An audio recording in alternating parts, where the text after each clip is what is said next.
Yes sir.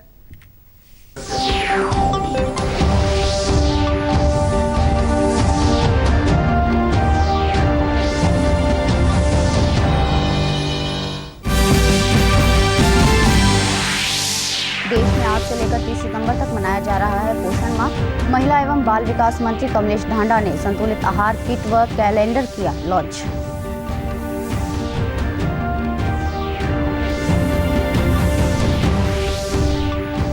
केंद्रीय सामाजिक न्याय एवं अधिकारिता राज्य मंत्री रामदास अठावले पलवल में महिला सशक्तिकरण सम्मान समारोह में हुए शामिल। कहा, केंद्र और राज्य सरकार महिलाओं को सशक्त बनाने की दिशा में कर रही है कार्य। गृह मंत्री अनिल विज ने कहा, प्रदेश सरकार अवैध खनन पर अंकुश लगाने के लिए प्रयासरत। नूंह में हुए अवैध खनन मामले में 1600 पुलिसकर्मियों को लगाकर करवाई जांच।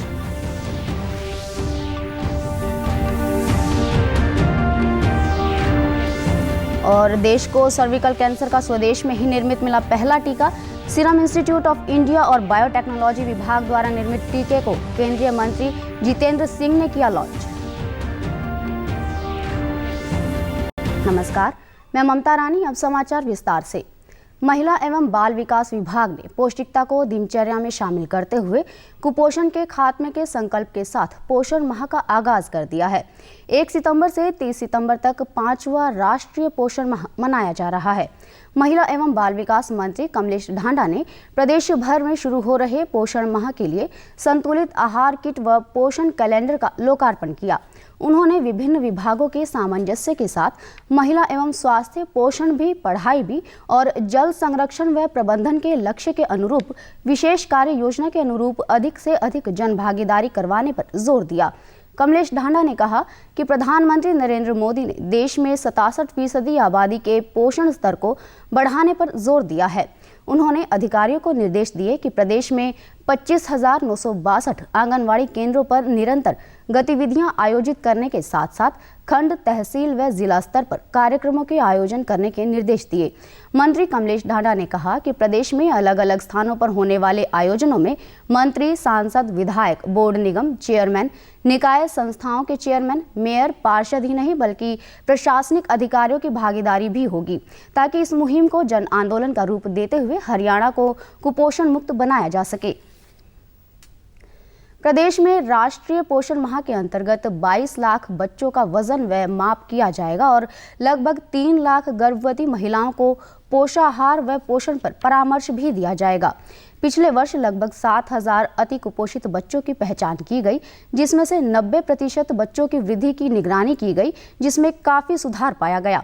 हरियाणा महिला एवं बाल विकास विभाग में पोषण अभियान की कार्यक्रम अधिकारी डॉक्टर कमलेश राणा ने बताया कि पोषण माह के तहत गांव, खंड व जिला स्तर पर विभिन्न गतिविधियां करवाई जाती हैं। इस अभियान के दौरान प्रत्येक शिशु का वजन व नाप लिया जाएगा, जिससे कि कुपोषित तथा अति कुपोषित बच्चे की पहचान की जा सके। इसी प्रकार प्रदेश भर में गत 1 वर्ष के दौरान 4200 पोषण वाटिकाएं बनवाई गई। इस वर्ष प्रत्येक आंगनवाड़ी को 5 पोषण वाटिकाएं बनवाने का लक्ष्य दिया गया है। जो आंगनवाड़ी वर्कर इस माह के दौरान भी करेंगी और उसके अनुसार ही हमें ये पता लग जाता है कि हमारे यहाँ कितने अति कुपोषित बच्चे हैं, कितने नहीं। हमारे विभाग ने पीछे एक स्ट्रेटजी करी थी अगस्त माह में। पिछले वर्ष हमने करीबन 7,000 बच्चे आइडेंटिफाई करे थे और उनमें से करीबन 90% बच्चों की इम्प्रूवमेंट हो गई थी। आंगनवाड़ी वर्कर खास तौर पर इस अभियान के दौरान बच्चों के जो है उनका वजन लेंगी और उनको नापेंगी, ताकि उनमें से जो हमारा कुपोषित बच्चा या अति कुपोषित बच्चा है या कम वजन का बच्चा है, हम उसकी जो है वो पहचान कर सकें। पोषण अभियान के तहत 4200 हमने पोषण वाटिकाएं जिला स्तर पर 200 हर जिला पे मतलब हर जिले में करी हैं। गांव स्तर पर ये बनाई गई हैं। ये टारगेट दिया है वर्कर को कि वो अपने गांव में एटलीस्ट 5 घरों में पोषण वाटिका स्थापित करवाए।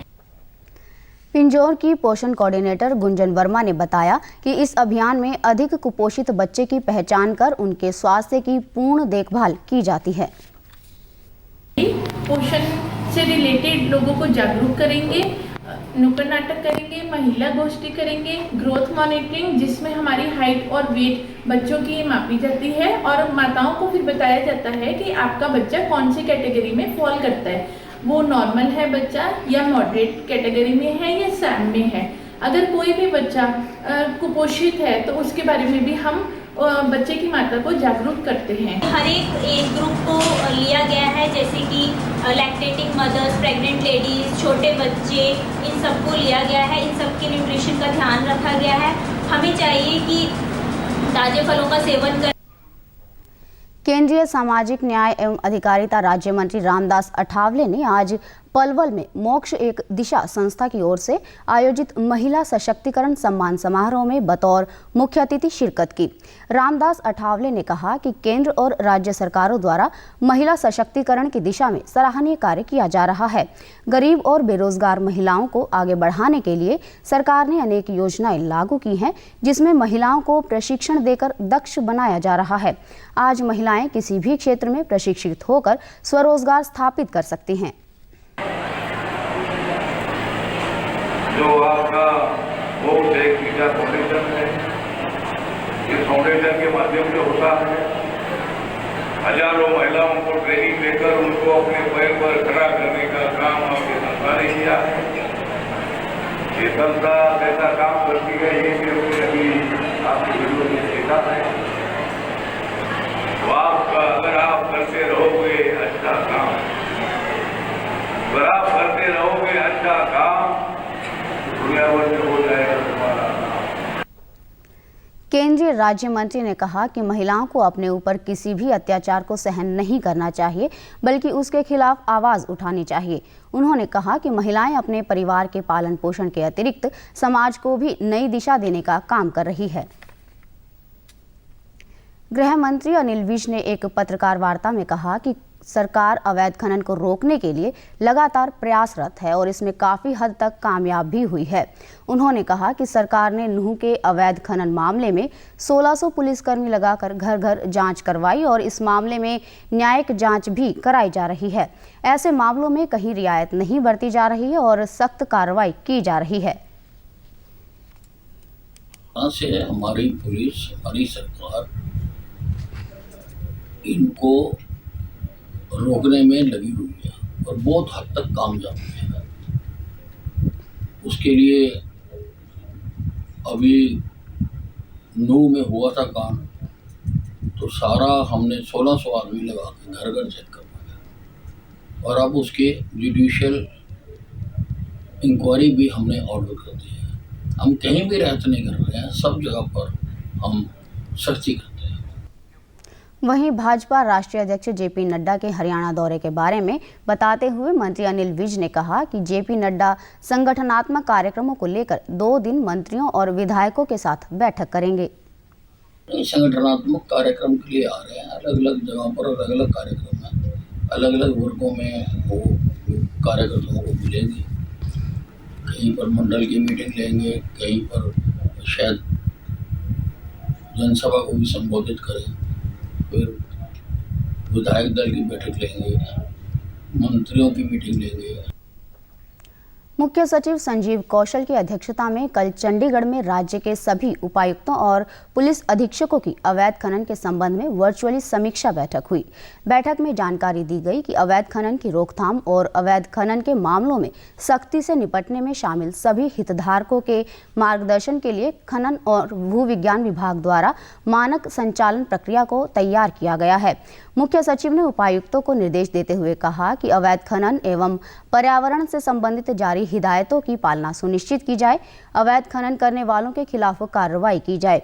उन्होंने कहा कि अधिकारी जिला टास्क फोर्स की बैठक नियमित रूप से करें और माइनिंग क्षेत्रों का समय समय पर निरीक्षण करें। अन्य राज्यों से लगते क्षेत्रों में अवैध खनन में लगे वाहनों की आवाजाही पर अंकुश लगाने के लिए नाके लगाए जाएं। सर्विकल यानी बच्चेदानी के मुंह का कैंसर के खिलाफ स्वदेशी वैक्सीन आ गई है।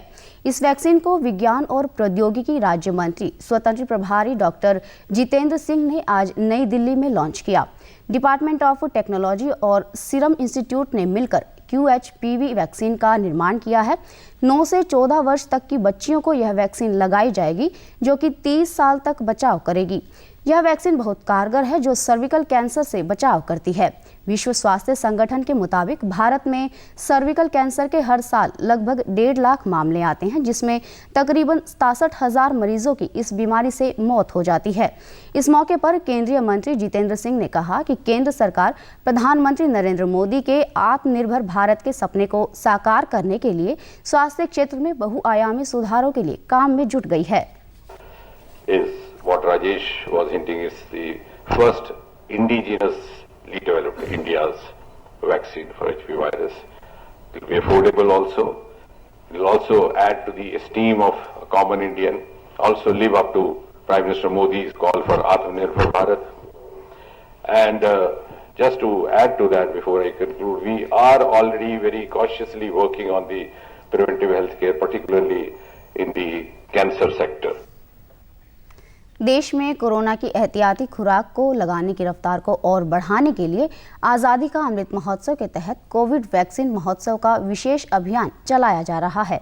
इस महोत्सव के दौरान bus stand, railway station, airport, school, college, धार्मिक यात्रा और कार्यस्थल पर टीकाकरण का विशेष अभियान चलाया जा रहा है। देश में अब तक 20% लोगों ने ही कोरोना की प्रिकॉशन डोज ली है। स्वास्थ्य मंत्रालय के मुताबिक बुजुर्ग या फिर जिनको दूसरी गंभीर बीमारी है, साथ ही युवाओं को प्रिकॉशन डोज लेने के प्रति जागरूक होना होगा, तभी कोरोना संक्रमण को मात दी जा सकती है और बीमारी की गंभीरता से बचा जा सकता है।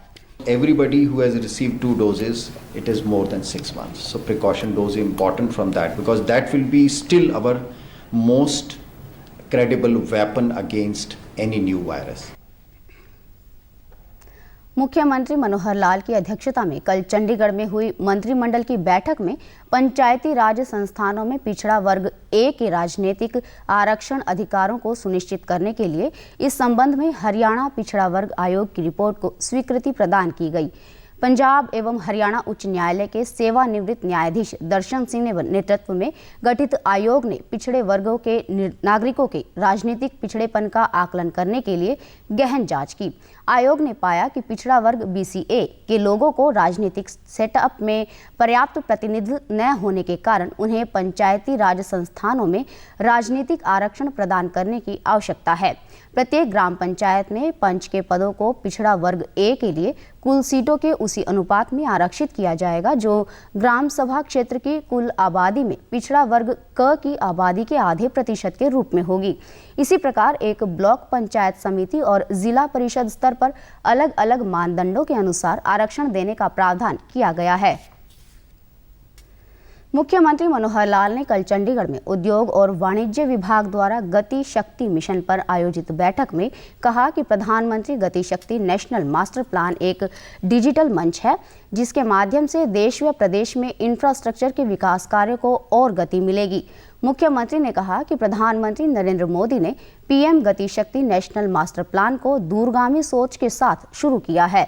आज यदि गति शक्ति पोर्टल पर अलग अलग विभागों से जुड़ा डाटा अपलोड होगा तो भविष्य में कोई भी प्रोजेक्ट बनाने में आसानी होगी। मुख्यमंत्री ने कहा कि इंफ्रास्ट्रक्चर से जुड़ी विकास योजनाओं की प्लानिंग को और आसान बनाने के लिए प्रत्येक विभाग को इस मास्टर प्लान से जुड़े डाटा को तत्काल पोर्टल पर अपडेट करना चाहिए। वहीं विभाग के अतिरिक्त मुख्य सचिव आनंद मोहन शरण ने बताया कि गति शक्ति मिशन के अंतर्गत प्रदेश के 28 में से अभी तक 23 विभागों के डाटा को गति शक्ति पोर्टल पर अपलोड कर दिया गया है। अंत में इस बुलेटिन के मुख्य समाचार एक बार फिर। देश में आज से लेकर 30 सितंबर तक मनाया जा रहा है पोषण माह। महिला एवं बाल विकास मंत्री कमलेश ढांडा ने संतुलित आहार किट व कैलेंडर किया लॉन्च।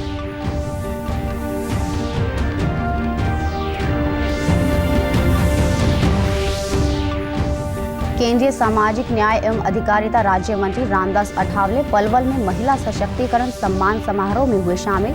कहा, केंद्र और राज्य सरकार महिलाओं की सशक्त बनाने की दिशा में कर रही है कार्य। गृह मंत्री अनिल विज ने कहा, प्रदेश सरकार अवैध खनन पर अंकुश लगाने के लिए प्रयासरत। नूंह में हुए अवैध खनन मामलों में 1600 पुलिसकर्मियों को लगाकर करवाई जांच।